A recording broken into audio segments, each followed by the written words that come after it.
कभी कभी इतिहास सिर्फ पढ़ा नहीं जाता, उसकी धड़कन महसूस की जाती है और कुछ कहानियां हमारी आत्मा में उतर जाती हैं। नमस्ते दोस्तों, मैं हूं रोहित मेहता और आप देख रहे हैं हिस्ट्री विद रोहित मेहता। आज हम आपको ले चल रहे हैं भारत के उस मंदिर की यात्रा पर जिसे बार बार तोड़ा गया, बार बार लूटा गया, लेकिन हर बार वह और भी तेज रोशनी के साथ फिर से खड़ा हो गया। सोमनाथ भगवान शिव का पहला ज्योतिर्लिंग, आस्था का प्रतीक और अटूट साहस की कहानी। यह मंदिर सिर्फ पत्थरों से नहीं बना, यह बना है विश्वास की नींव से, संघर्ष की अग्नि से और उन रहस्यों से जिन्हें समय भी आज तक नहीं मिटा सका। आज आप सुनेंगे सोमनाथ का लुटा हुआ सोना और 7 गुप्त सुरंगों का सत्य। तो यात्रा शुरू करते हैं। बहुत पहले, इतिहास के पन्नों से भी पहले, कहा जाता है चंद्रदेव, जिन्होंने 27 नक्षत्रों में विवाह किया था, एक श्राप से पीड़ित हो गए। उनके शरीर की चमक हर दिन घटती जा रही थी। तभी उन्होंने किया महादेव की तपस्या, एक कठिन गहरी अखंड तपस्या। और वहां अरब सागर के तट पर, जहां समुद्र की लहरें प्रार्थना जैसी सुनाई देती थी, महादेव प्रकट हुए। उसी स्थान पर चंद्रदेव ने सबसे पहला सोमनाथ मंदिर बनाया, पूरी तरह सोने से। हाँ, सोने का मंदिर, गोल्डन टेम्पल। हजारों साल पहले कल्पना कीजिए, सूरज की पहली किरण जब उस सोने पर पड़ती होगी तो पूरा समुद्र सोने की चमक से भर जाता होगा। यही था सोमनाथ का पहला रूप, दिव्य ऊर्जा से भरपूर और रहस्यमय। समय बीतता गया, युग बदलते गए और हर युग में सोमनाथ ने नया जन्म लिया। सोने का मंदिर टूटा तो रावण ने चांदी का बनाया, चांदी का टूटा तो श्री कृष्ण लकड़ी का बनाया, और फिर विक्रमादित्य ने पत्थरों का मंदिर खड़ा किया, जो सदियों तक भारत का गौरव बना रहा। यह मंदिर सिर्फ पूजा का स्थान नहीं था, यह था भारत की संपन्नता का केंद्र। अरब सागर का सबसे बड़ा व्यापार मार्ग सोमनाथ को धन, समृद्धि, शक्तिशाली सहयोगी और अपार संपत्ति देता था। इतना सोना, इतने रत्न, इतनी समृद्धि कि दूर देशों के शासक इसके नाम से ही दहल जाते थे। और एक दिन दूर अफगानिस्तान में बैठा एक आक्रमणकारी महमूद गजनी इस मंदिर की ओर आकर्षित हुआ। सोमनाथ का इतिहास सिर्फ ईंटों और पत्थरों की कहानी नहीं है, यह ब्रह्मांड के सबसे अनोखे संघर्ष की गवाही है। श्रद्धा और लालच के बीच, आस्था और आक्रमण के बीच। जहां एक और भक्तों ने इसे मंदिर माना, वहीं लुटेरों ने इसे सोने की खान समझा। लेकिन असली रहस्य मंदिर के गर्भगृह में नहीं, बल्कि उसके नीचे था। 7 गुप्त सुरंगों का मिशन। कहा जाता है कि सोमनाथ के पहले संस्करण, जिसे चंद्रदेव ने स्वयं बनवाया था, के नीचे प्राचीन इंजीनियरों ने 7 सुरंगें बनाई थी। ये सुरंगें सिर्फ रास्ते नहीं थी, ये थी गोपनीयता की रक्षा रेखाएं, जहां मुश्किल समय में सोना, मूर्तियां और शास्त्र छुपाए जाते थे। लेकिन प्रश्न ये है, क्या ये सुरंगें सिर्फ सामान छुपाने के लिए थी, या ये किसी और विशाल रहस्य की रक्षा करती थी? भूमिगत भूल भुलैया। भारतीय पुराणों में वर्णन मिलता है कि सोमनाथ सिर्फ एक मंदिर नहीं, बल्कि एक ऊर्जा केंद्र था, और इस ऊर्जा को संतुलित रखने के लिए धरती के नीचे एक भूल भुलैया का निर्माण किया गया। सूत्रों के अनुसार सुरंग नंबर 1 समुद्र की ओर जाती थी, सुरंग नंबर 2 प्राचीन पुस्तकालय तक, सुरंग नंबर 3 सुरक्षा चौकियों तक, राजघरानों के सुरक्षित कक्ष तक, सुरंग नंबर 5 भूमिगत जल मार्ग से जुड़ी, सुरंग नंबर 6 अति गुप्त खजाना कक्ष, सुरंग नंबर 7 और सबसे रहस्यमयी, जिसके बारे में इतिहासकारों के पास कोई स्पष्ट जानकारी नहीं है, 7वीं सुरंग, जिसे निशब्द मार्ग कहा गया, क्योंकि इसमें प्रवेश करने वाला व्यक्ति अपनी आवाज तक नहीं सुन पाता था। दीवारें ध्वनि को सोख लेती थी, जैसे सुरंग स्वयं ध्यान में बैठी हो। कुछ शोधकर्ताओं का दावा है यह सुरंग कहीं बहुत दूर ले जाती है, कहीं ऐसा स्थान जहां आज भी प्राचीन भारत की खोई हुई तकनीकें सुरक्षित है। कहा जाता है कि जब तीसरी बार सोमनाथ पर हमला हुआ तो पुजारियों ने मंदिर के गर्भगृह को सील कर दिया। हजारों किलो सोना, चांदी, हीरे, पन्ने, सबको सुरंगों में छिपा दिया गया। आक्रमणकारी मंदिर की दीवारें तो तोड़ सके, लेकिन सुरंगों का प्रवेश द्वार नहीं ढूंढ पाए, क्योंकि उन्हें ढूंढना ही असंभव था। हर द्वार प्रतीकों में छिपा था, और हर प्रतीक किसी वेद, किसी नक्षत्र, किसी ऊर्जा बिंदु से जुड़ा हुआ। सोमनाथ का शिखर सीधे उत्तर ध्रुव की ओर नतमस्तक है और माना जाता है कि इसकी सुरंगें भी इसी आकाशीय रेखा का अनुसरण करती थी। कुछ मार्ग पृथ्वी की चुंबकीय धाराओं के साथ चलते थे, जिससे मंदिर को अद्भुत ऊर्जा प्राप्त होती थी। पुरोहित कहते थे, सोमनाथ सिर्फ बना नहीं बल्कि स्थापित किया गया है ऊर्जा और खगोल के मिलन बिंदु पर। सबसे बड़ा हमला जो इतिहास में काले अक्षरों में लिखा है, महमूद गजनवी का था। कहते हैं वह सोने के लोभ में पागल हो चुका था। उसे पता चला कि सोमनाथ में इतना सोना है कि अगर वह इसे ले जाए तो अपनी सेना को पीढ़ियों तक खिलाएगा। गजनवी ने मंदिर तोड़ दिया, लेकिन उसके हाथ क्या लगा? सिर्फ वही जो दिख रहा था।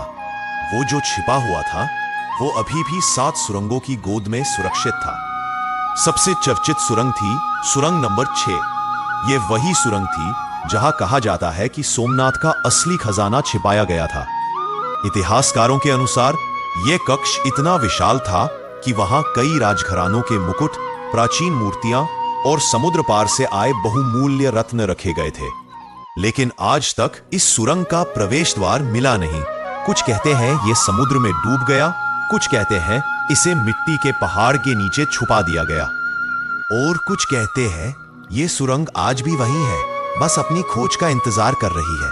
सोमनाथ पर जब जब हमला हुआ, हर आक्रमण के बाद मंदिर खंडहर में बदल गया, लेकिन एक बात कभी नहीं बदली। हर बार मलबे से कुछ न कुछ संकेत जरूर मिलता था।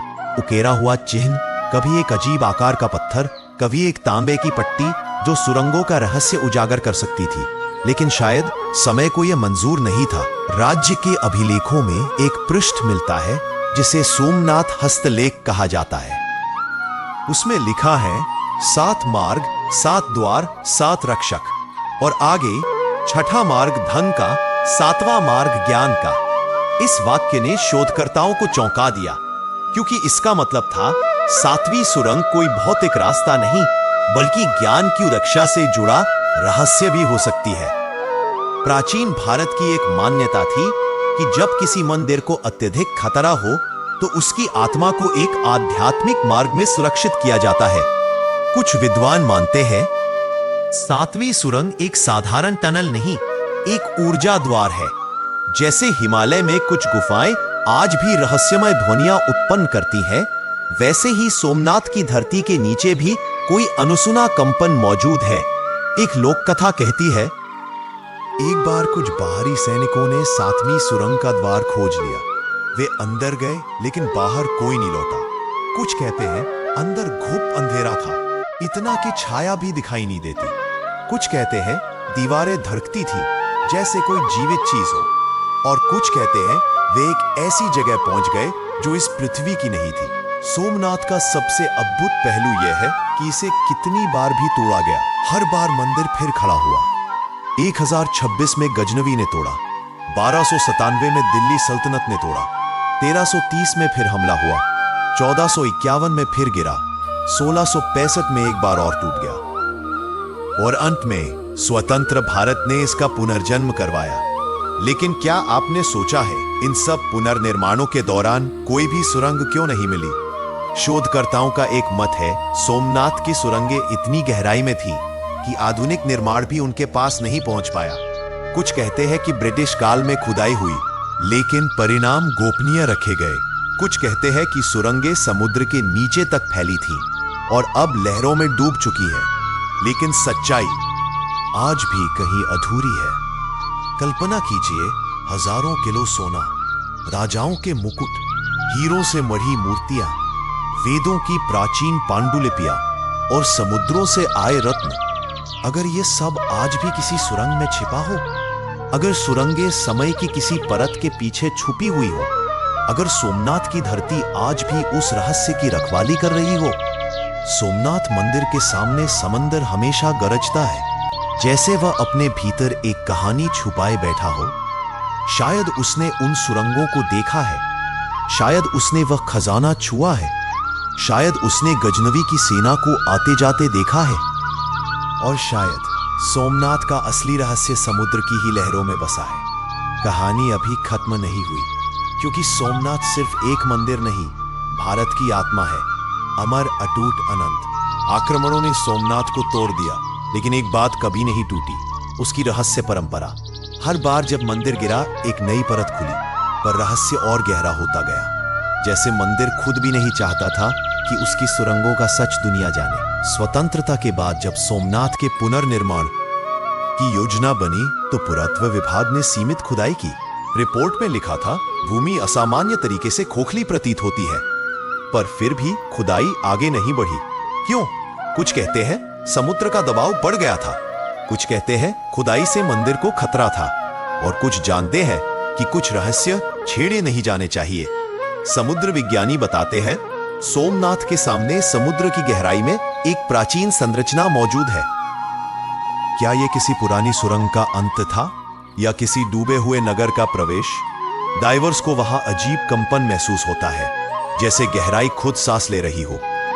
सोमनाथ संग्रहालय में एक पत्थर रखा है, जिस पर खुदा है, धन का मार्ग धर्म के बिना निषिद्ध।